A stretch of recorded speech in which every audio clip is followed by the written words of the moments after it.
Okay, so wanted to do a quick video, what's it called video, post stream video. Learned a good amount of stuff from Mr. Richard. I won't say his last name, but learned a good amount of stuff from Mr. Richard about welding, different rods, his past experience. Actually, I just came out of this garage. I'm gonna go back in for this. It's raining, but Mr. Richard showed me quite a few things and really kind of helped me put certain things in perspective as well. Like, hey, like turn it on all the way up. And I was able to strike an arc faster because I had it at 80 amps and we were running decent at about 130 amps, right, on this little machine over here. So again, now I got to look for a better machine moving forward. But this is a good starter machine. Well, it works, but for what we're doing or what I need to do, definitely need to get the 50 amp socket put in place. There's a lot of things, and also just quote unquote get a better, more advanced, higher end welder. So I'll be looking out for that. Probably going with a Miller product, if anything. And learning more. So we did a couple of stick tacks on this here, and also a welding uphill on this one, downhill difference, using the 6011 rod, I believe. Yeah, 6011 rod.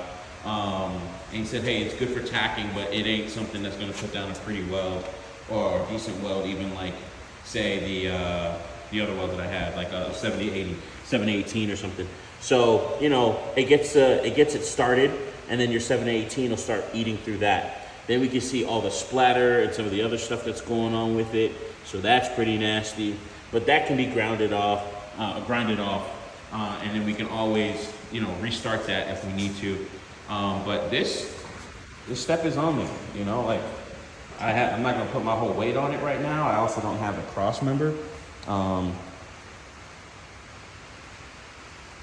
This is why I go this wide angle, but also don't have the cross member there. But once the cross member is there, it should keep this from bending inward. But this is welded on. How safe it is, different story.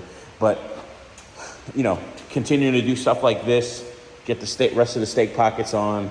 I'll probably have another lesson with him or another time with him, and just show him some of my work and then some of the things that I can do to improve and go through it.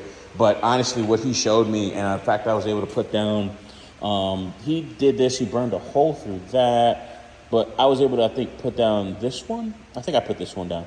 And that was a pretty decent weld. The slag came off like glass, like it was nothing. That's awesome. That's also a sign of a decent weld, from what I was told. What I've learned off of YouTube and other places.